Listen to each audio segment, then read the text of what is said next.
El último caso clínico, chicas. Paciente masculino, 65 años, pesa 112 kilos, mide 1,76. ¿Qué IMC les dio? 36.24. Eso es obesidad tipo 2. El diagnóstico que tiene este paciente es de pancreatitis con colecistitis, ¿sí? Es una condición grave, ¿sí? Por lo general una cosa lleva a la otra. La colecistitis, que inflama o obstruye el conducto colédoco, como se comunica con el pancreático, suele provocar la pancreatitis, ¿sí? Además, tenemos otros datos de este paciente. Dislipemia, ¿qué era eso? Colesterol, triglicéridos LDL, altos. colesterol malo, digamos, que le llaman, ¿no? Todos los lípidos malos, o sea, una disparidad de los lípidos, ¿no? Diabetes tipo 2 por la obesidad, ¿no? Esa es la inducida.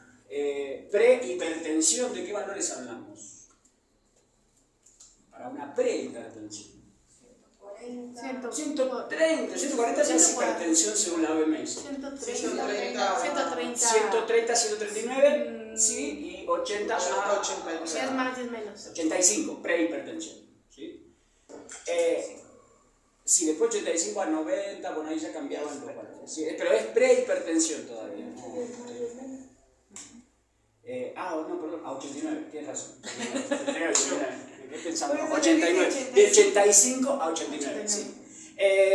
O sea, no es hipertenso, pero ya hay que hacer algo, ¿sí? Ya podemos empezar a hacer un seguimiento y a cambiar algunas cosas. Bueno, ya creo que es tarde, ¿no? Por todo lo que tiene. Pero ahorita a lo mejor por el dolor y lo que trae, ¿no? También tiene. Sí, de todas maneras ese IMC no es por el dolor. No, bueno, eso es porque es sedentario. Es por la tragazón. De hecho es diabético por eso es todo eso. Sí, además miren, ¿no? O sea, yo creo que ya hay que cambiarle la categoría, ¿no? Hipotiroidismo, falta de una tiroidea, ¿sí? Estreñimiento crónico, alergia a la penicilina. El estreñimiento crónico debe tener que ver con la dieta, ¿no? Y el sedentarismo que no son los alimentos. En rojo, alergia a la penicilina, a la cefalosporina, ¿sí? Antibióticos. Edemas en miembros inferiores, Godet positivo, es decir, lo tocamos y queda, ¿no? Por lo menos queda un tiempo y según determinada cantidad de ese miembro. Dolor hipogástrico, esta zona, 7, ¿no? De la escala de EVA. ¿Qué puede haber acá? Páncreas, parte del hígado, es decir, los órganos que están en esta región, ¿no? Anemia microcítica. Macrocítica, esto habla de glóbulos rojos grandes, eso es falta de qué. Microcítica. Eso es. Claudia, no, por Dios. ¿Cuál es la anemia? O sea, por consecuencia de qué es la anemia con glóbulos rojos grandes. ¿Falta de qué? De vitamina B, los Bs. E ictericia, que tiene que ver con el diagnóstico. Los signos vitales que medimos son de miren, la presión arterial, hipertenso, ¿sí? Frecuencia cardíaca, Taquicardia, taquipneico, hipoxemia leve ¿sí? y fiebre. Digamos bien, Fiebre. Fiebre, hipertermia. Sí. Bueno, con estos se encuentra. No somos médicos, no podemos nosotros indicar, pero esta actividad la estamos haciendo para ver si saben el contexto de los fármacos, ¿sí? Digo, acuérdense que el enfermero no indica, pero esta actividad la hicimos para ver si conocen de fármaco, ¿no? Y además para ver los efectos colaterales y todo eso. Bien, a ver, ¿qué le agregamos a este paciente? Váyanme diciendo. Empezamos por las dislipemias. Dislipemia. A ver, ¿qué le agregaron ahí? Provastatina. Provastatina, sí, digamos, es probable que tenga provastatina porque las estatinas, ¿cómo actúan? Bajan el colesterol. El nivel de ¿Dónde colesterol. actúan? ¿Cuál es el órgano que fabrica la mayoría del colesterol en el cuerpo? El hígado. El hígado, ¿no? Entonces, las estatinas bloquean la producción endógena, un porcentaje, tampoco toda, sino que bajan un poco la producción endógena de colesterol. Digo, además de bajármela yo, tengo que bajar lo que como, ¿no? Pero digo, las estatinas ayudan a reducir el colesterol. Bien, provastatina. ¿Qué más? Diabetes tipo 2. Diabetes 2. ¿Qué le agregaron ahí? Metformina. Metformina, está bien. No tenemos un valor de glucemia, ¿no? Pero bueno, metformina, ¿algo más? No. Vamos a apostarle a la dieta, ¿no? A la metformina y a la dieta. Podríamos haberle agregado algo más, ¿no? Porque, digo, pero habría que ver la glucemia que tan elevada está. Pero por lo visto, por la obesidad que tiene, yo creo que un poquito más habría que agregarle, pero bueno, no tenemos datos como para decir qué tanto le vamos a dar. Pero por lo menos está cubierto, metformina. ¿Qué más de la metformina se le podía dar? Glibenclamida, acarbosa, hasta insulina en caso de que no funcione mucho la terapia, ¿sí? ¿Se puede empezar con la glibenclamida de 2? Se puede empezar con glibenclamida o con metformina. ¿Sabes por qué empiezan con metformina? Porque saca el hambre. ¿Sí? O sea, es anorexígeno. Tiene un efecto... Muchas se la toman para bajar de peso. Sí, mal hecho porque te puede generar un cuadro que se llama acidosis láctica. No, sí, lo inhibe para que dejen de comer, ¿verdad, profe? Sí, saca el hambre. O sea, la metformina es un fármaco que se da en un contexto de obesidad tipo 8. ¿Tiene de esas a la mano? No me pueden pasar unos. Tiene una cajita por ahí a la mano. Es el fármaco de elección. Digo, glibenclamida funciona diferente. Por ejemplo, lo que hace metformina es aumentar la sensibilidad a la insulina. O sea, el paciente produce insulina, pero la insulina no funciona mucho. Entonces, lo que hace metformina es aumentar la apertura de la célula. ¿Sí? Glibenclamida funciona de otra forma. Glibenclamida estruje un poquito más el páncreas para que libere más insulina. ¿Sí? Digo, podrían usar los dos. El tema es que acá no, por el contexto conviene más metformina porque también saca el hambre. Glibenclamida no. La terapia suele ser combinada a veces. Porque hacen que el páncreas lidere más y hacen que la metformina abra más la célula. ¿Sí? Pero acuérdense de algo, la metformina funciona solamente si la persona hace actividad física. ¿Por qué? Por el mecanismo de acción. La metformina lo que hace es aumentar la expresión de receptores de insulina, por eso la hace más sensible, ¿no? Pero esos receptores de insulina aumentan en la actividad física. O sea, es metformina, más actividad física, se va a llenar de receptores para insulina, o sea, la célula va a responder mejor. Ahora, si toman la metformina sola, lo más probable es que el efecto sea mucho menor. Y luego hay que tomar 2 o 3. Sí, de hecho, por eso terminan tomando 5 o 6 comprimidos. Pero un paciente que tiene 5 comprimidos de metformina, quiere decir que el tipo no está haciendo nada. ¿Sí? Y nosotros no podemos ser pasivos ante eso. Cuanto más metformina vemos, nosotros decimos, no, a ver, más tengo que hacer. Porque la idea es que no tenga tanta metformina. Es más, si ya es diabético, bueno, está bien, ya es diabético, ya no va a volver para atrás, pero sí podemos controlarla. Entonces lo que hacemos es empezar una dieta, régimen de actividad física y vas a ver que la medicación va a ser siempre poquita. ¿Sí? Lo mismo para todos, ¿eh? En farmacología el enfermero tiene mucho que ver en la cantidad de fármacos que toma el paciente. Más allá de que uno diga, bueno, ¿yo qué culpa tengo que esté tan amolado el paciente? Bueno, empieza a trabajar para corregir varias cosas y vas a ver cómo le bajan dosis. Bien, metformina. ¿Algo más? ¿Qué más le agregaron? Para la hipertensión, cadesartán. Para la hipotensión. ¿Cadesartán? Cadesartán. Cadesartán. Cadesartán, no cadesartán. Y le agregamos una Y furosemida después una furosemida. ¿Furosemida? para bajar la presión y bajar los severos. Bien. Bien. ¿Cadesartán cómo actúa? ¿A qué grupo pertenece? ¿Cardiovascular? ¿Antihipertensivo? vasodilatador. ¿Y cómo actúa? Inhibe. Angiotensina 2, que es la constrictora. Bien, está bien. ¿Tiene algún efecto esta en aldosterona, por ejemplo? O sea, esta actuaba en el sistema renina-angiotensina-aldosterona. ¿Sí? A partir de angiotensina 1, venía la ECA, ¿se acuerdan? La ECA lo que hacía era formar a ECA, no la IECA. La IECA serían los fármacos, ECA es la enzima. La ECA lo que hacía era hacer que la angiotensina 1 pase a angiotensina 2 y que de ahí salga aldosterona. Pero esto no es un IECA, esto bloquea solo esa parte. La aldosterona sigue. ¿Sí? O sea, ¿cuál sería más efectivo? ¿Un IECA o un artano?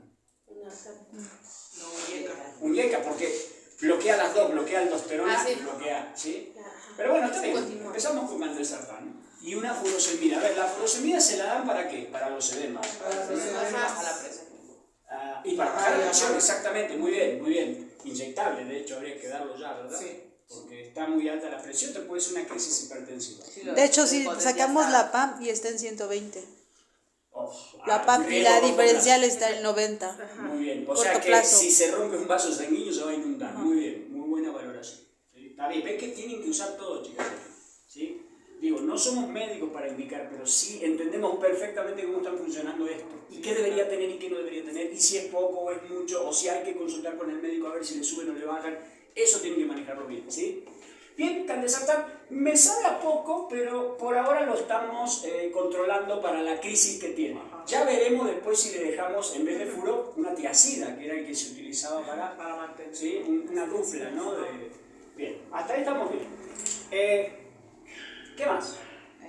En el estreñimiento crónico pusimos lactulosa, ¿no? Ah, Hipotiroidismo, levotiroxina. Levotiroxina. Bien, muy bien. ¿Levotiroxina qué hace? Es un sintético de T374, es decir, estimula la tiroides. ¿Sí? Es el reemplazo hormonal cuando uno no tiene hormona tiroidea. ¿Para qué servía la hormona tiroidea? ¿Quién liberaba la hormona tiroidea? ¿Quién la libera? ¿Quién la libera? La tiroides. La tiroides. Si es hormona tiroidea no le va a liberar el testículo. La hormona tiroidea, ¿sí? O puede que sí, ¿no? Y un tumor de tiroides metástasis con testículo, bueno, todo puede pasar. Bueno, a ver. Sí. Tiroides libera hormona tiroidea. ¿Para qué sirve hormona tiroidea? Para regular el metabolismo. Lo aumenta, ¿no? O sea, nos mantiene en realidad, no es que lo aumente. Nosotros siempre tenemos metabolismo, ¿eh? El hipertiroidismo sería lo que te lo aumenta. Nosotros siempre tenemos metabolismo. La tasa de velocidad de reacciones químicas que sucede en mi cuerpo tiene una velocidad gracias a hormonas como la T304, el cortisol, la adrenalina, todas las Lo categorías. mantiene en equilibrio. Lo mantiene en equilibrio junto a otras como insulina, como cortisol, o sea, todas las hormonas mantienen el metabolismo, pero esta es la principal, es decir, tú sacas Y también tiroidea regula y el se cae peso, el ¿no? metabolismo. Esta también es la que ayuda a regular el peso. Claro, por el porque metabolismo. sí, por el metabolismo, porque imagínate que tú tienes un metabolismo acelerado. Comes y lo quemas rápido, pero en el hipotiroidismo, ¿qué pasa? Tu metabolismo baja, entonces las calorías que consumes se te quedan, no las quemas bien. Por eso engorda una persona con hipotiroidismo. Levotiroxina. Está bien. ¿Sí? Bueno, ¿qué más? Estreñimiento crónico. ¿Qué le dimos? Lactulosa y fibra en dieta. Lactulosa y pectina sería, ¿no? Fibra. Perdón, ¿qué fibra? No, porque está estreñido. No, sí, tienes razón. ¿Qué fibra? ¿Fibra de qué tipo? Insoluble. Sí. ¿Dónde está la fibra insoluble de la dieta? O sea, ¿qué le damos en la dieta que tenga fibra insoluble? Pues podemos darle Avena. ¿Qué más? nopales, Las semillas. semillas. Semillas. ¿Sí? Está prácticamente en el salvado, en las semillas, en las pasas, papaya. Papaya. ¿Sí? Todo eso prácticamente Naranja. sí. Mango también. Cítricos. Cítricos, bueno. No todos, pero Bueno, no algunos. todos, ¿no? Los cítricos no tanto. Los problemas que trae. Bien, muy bien. Porque yo digo, bueno, le doy fibra insoluble, pero a ver, ¿y ¿cómo? ¿Dónde está? O sea, ¿qué le doy de comer, no? Fibra insoluble, muy bien. Es la que estimula el peristaltismo. ¿Y qué más? Y lactulosa. ¿Lactulosa cómo funciona? Le da forma. A las heces fecales. Es un Le da laxante consistencia a de la qué materia tipo. fecal, ¿no? ¿Es un qué? No, consistencia es lo que menos queremos que Bueno, tenga porque que La hace más ¿cómo espesa. funciona? Es un laxante Osmótico. ¿Y eso qué significa? que jala el agua. Jala el agua del para hacerla intestino más agua. Para hacerlas más aguadas. hacia el colon, exactamente. ¿Sí? Esa es la Así palabra. funciona. Lo que hace es laxar, es decir, es un laxante. ¿Sí? Por eso es un laxante, porque justamente, a ver, cuando tú usas un laxante, lo que hace es suavizar las heces. ¿Sí? Otra cosa es un laxante secretorio, por ejemplo, que ese lo que hace es estimular la secreción de agua así de un mecanismo activo, como si fuera la toxina del cólera. Pero bueno, laxante osmotivo. Puedes promover la defecación aumentando el peristaltismo o por ósmosis, ¿no? O sea, esas son las formas, ¿sí? Bien. ¿Qué más? El dolor y la fiebre, el metamizol Con ioshina. y oshina. El dolor hipogástrico de 7 es un dolor moderado. ¿Qué le dieron? Metamizol con ioshina. El AN va de dolor leve a moderado. Está bien. Y para la fiebre también. Está bien. Y aparte el metamizol es el mejor para la fiebre. A ver, Recién discutían esto, que está muy bien, porque está buena esta discusión, ¿no? Sobre todo porque conocen un fármaco nuevo, que es el clonicinato de lisina. El clonicinato de lisina se da, no es un antiespasmódico. Primero hay que sacarse eso de la cabeza, porque incluso hasta hace poco pensaba que era un antiespasmódico, ¿no? Clonicinato de lisina es un AINE, o sea, así como el ibuprofeno, como los AINES de esa línea. El que es antiespasmódico ahí es el propinox, que es como la iogina, como la trimebutina, como el pinaverio. Pinaverio, trimebutina, todas esas líneas son antiespasmódicos. No son analgésicos, sino que de modo indirecto calman el dolor. ¿Qué es un cólico? Un cólico es la contracción sostenida del intestino, y cuando un músculo está sostenido, ¿qué pasa? No recibe sangre. Entonces, el dolor del cólico es de tipo isquémico.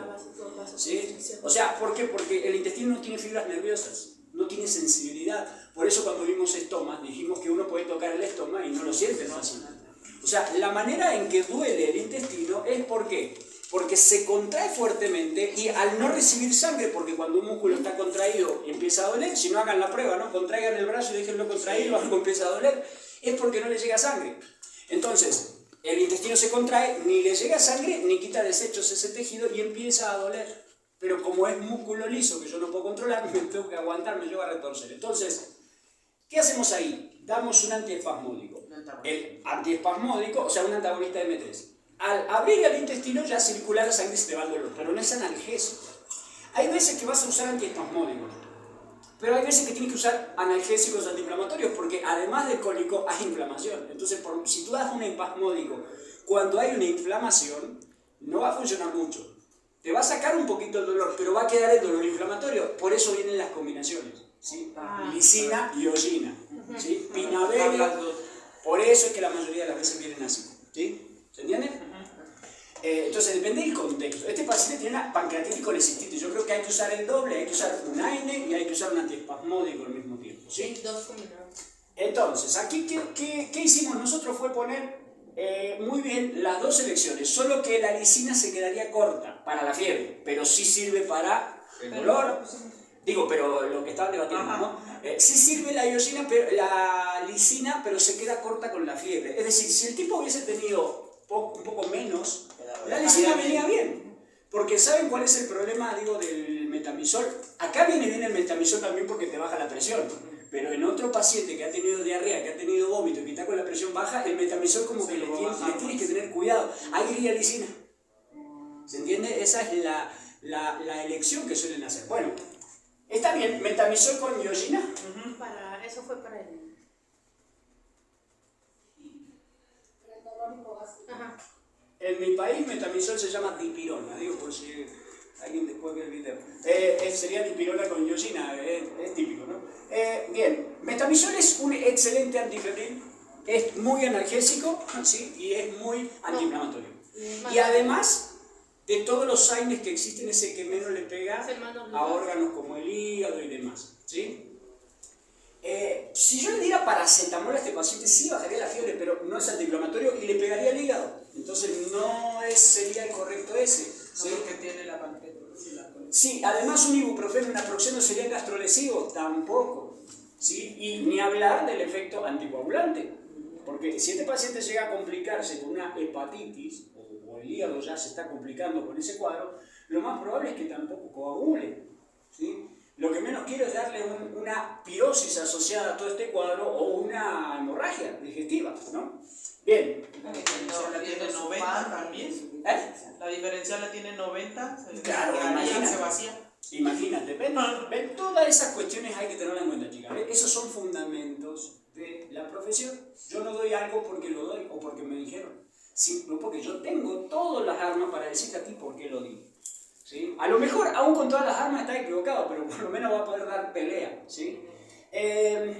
A ver, ¿qué más? Luego, Para la infección.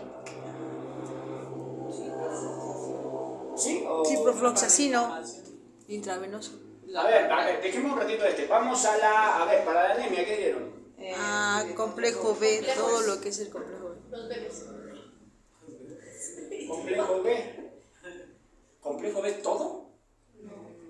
¿Qué vitaminas tiene complejo B? Tiamina, B12, ácido fólico. Cuidado, Cuidado con eso, porque te venden un multivitamínico que a lo mejor no tiene la que necesitas. ¿Eh? No siempre están todas en el complejo B. De hecho, si uno ve el Dextrevit no tiene fólico, el Dextrevit, o sea, tiene más tiamina, piridoxina. De hecho, hay un complejo que tiene tiamina, piridoxina y riboflavina. Pero ninguna de esas sirve para lo que a mí me hace falta. Entonces 12 y 9. Sí, específicamente sería el complejo B 12 y 9, ¿no? Podríamos agregarle vitamina C también para ayudar a absorber, ¿no? Y además que la vitamina C va a parar con todo el daño. Acuérdense que es un antioxidante, limitador del daño. Podríamos darle, o no. Mejor no. Así de. Ya está muy bien. Pobrecito, ya está tomando un montón de cosas. Bien. Ya es un cóctel ahí. Y la ictericia. ¿Y la ictericia? Bueno, Pues entonces se le ya va a quitar con el... bajando la inflamación de la colecistitis pancreática. Bueno, bajando esa inflamación, tendría que disminuir. quitarse la ictericia. Sí. O lo metemos al poquito. Ah, no. Está bien, no me terapia no. No le podemos dar nada. No resulta en un adulto la quimioterapia porque Sí, la ya piel ya sé. es más gruesa. O sea, en el niño sí porque la piel es delgada. Pero no serviría que pusiéramos un adulto en quimioterapia. ¿Lo metemos en arroz? La piel ya es gruesa y tiene más melanina que hace rebotar la luz. Lo maquillamos también. ¿Lo metemos en arroz? Bueno, está bien. La ictericia se va a resolver conforme se resuelva los demás. Ajá. Bien, a ver, por lo visto, Falta el antibiótico. estamos en el tratamiento, falta el antibiótico. A ver, antibiótico. Acá, si no hubiese sido por la alergia, ¿con qué empezábamos? Con una penicilina, penicilina. pero una media fuertecita, porque ya ves que es una enfermedad. Hubiesen sido penicilinas intravenosas o piperacilina, que es de las penicilinas una bien fuerte. ¿Sí? Pero bueno, es alérgico. Si no hubiese sido alérgico a las cefas, ¿con qué hubiésemos? ¿Qué cepa le hubiésemos dado? Cef, ¿no? De tercera generación, muy bien. Y quizás hasta de cuarta, ¿eh? Porque si la cosa se complica mucho, ya lo que menos te va a importar es la resistencia antibiótica, le das lo fuerte. A ver, ¿cuándo está aprobado el uso de fármacos de alto espectro? Cuando no puedes ver si va a funcionar o no. Le das algo que sabes que va a funcionar, ¿sí? Al margen de que después de eso ya no hay vuelta atrás, porque después ya no vas a responder a muchos antibióticos. Pero, por ejemplo, hasta penémicos le hubiésemos dado aquí. ¿Sí? Sí, pero es alérgico, lo más probable es que lo sea todo el grupo. Entonces, a ver, ¿cuál eligieron? Ciprofloxacino. Sí. Y Intravenoso. B, ¿verdad? Ajá. Bueno, está bien. Cipro. Ciprofloxacino. Intravenoso. Cipro. Para que vean que sí las tengo bien. Ahí está. ¿Cómo funcionan estas? ¿A qué grupo pertenecen? Las quinolonas. Quinolonas, ¿sí? ¿Cómo funcionan? ¿Contra qué cubren? Muy bien. ¿Sí? ¿Efectos adversos? Sí, bueno, puede dar diarrea, puede dar náusea, puede dar vómito, puede dar dolor estomacal, puede dar prurito, como todos los antibióticos, pero justamente las oxacinas tienen un efecto colateral que es aparte de todos los otros, que es rotura de tendones y ligamentos. Digo, para que lo sepan ahora. ¿Sí? Es decir, disminuyen las fibras tendinosas y puede haber rotura de tendones, ligamentos. Hay que tener cuidado de esto, no darlo mucho. Está bien, está muy bien el esquema, de hecho, fibras tendinosas, es decir, pueden provocar rotura de ligamentos, problemas articulares, todo lo que es el colágeno. ¿Sí? Digo, utilizado así mucho, ¿no? Bájale comentando que sí, disminuyen las fibras colágenas, por eso los tendones se suelen cortar. Te da tendinitis o esguinces, ¿sí? El uso de esto. de esta grupo nos había mencionado las quinolonas. Bueno, sí, pero es psicosis. Sí, donde pusimos el antibiótico. En el Psicosis. ciprofloxacino o levo. No. Yo estoy muerta. ¿Todas las quinolonas provocan ese efecto secundario? Sí, mayormente la fluoroquinolona, el ácido anhidríxico que pertenece a ese grupo no. Pero todas, sí, usadas así a largo plazo, sí. Bien, entonces a ver, para cerrar. Muy bien, chicas. A ver, lo tratamos ya contra la hipertensión, contra la diabetes, contra la hipertensión, contra el hipotiroidismo, contra el estreñimiento crónico. Estamos trabajando aquí edemas, dolor hipogástrico, anemia y la ictericia va a ser secundaria a la efectividad del tratamiento. Sí, esto habría que ver si no responde al tratamiento. Bueno, faltó este dato, sí. dato, este dato. Oxígeno le pusimos aquí. Oxígeno le pusimos puntillas Bien, ¿a doradas partir de qué valor se pone oxígeno? de 90. De 90 para abajo. ¿Por qué aquí le ponen oxígeno? Por la fiebre. Exacto. Por la A ver, pérdida de dependencia sensible. Por la frecuencia respiratoria. sí, y la pérdida insensible, acuérdense de hidratarlo. Acá le hubiésemos puesto fisiológico. ¿Sí? Bien, faltó ese detallito, pero seguro que lo tiene. Sí. Muy bien, es decir, aunque todavía no llega a 90, el paciente ya requiere oxígeno porque además los fármacos se metabolizan por el oxígeno, la absorción de sustancias a nivel intestinal lleva oxígeno, el crecimiento lleva oxígeno, la reparación lleva oxígeno, todo en el cuerpo lleva oxígeno. ¿Sí? Todo en el cuerpo lleva oxígeno. De modo que cualquier paciente que tenga un proceso así muy degradante, le vas a dar oxígeno, a lo mejor no porque lo necesite tanto, sino para ayudarlo, ¿sí? A que, de hecho, el sistema inmune reacciona con reactivos de oxígeno, o sea, los glóbulos blancos llegan y liberan sus gránulos y hacen un estallido oxidativo, el oxígeno es el que mata bacterias. Entonces siempre le va a faltar oxígeno. Aparte nos falta información de la frecuencia respiratoria, ¿no? También. Frecuencia respiratoria un poquito elevada, pero no sabemos el patrón, Sí, no sabemos la mecánica, no Oxidación. vemos color, bueno, el color sí lo vemos, ¿no? Ictericia. Entonces, también le hemos dado para esto, le hemos dado para esto, para todo está cubierto, literalmente. Si no responde al tratamiento antibiótico, va a cirugía. ¿Sí? Va a cirugía, se deja un drenaje pancreático. Y mientras esté con la pancreatitis, le vas a dar nutrición parenteral.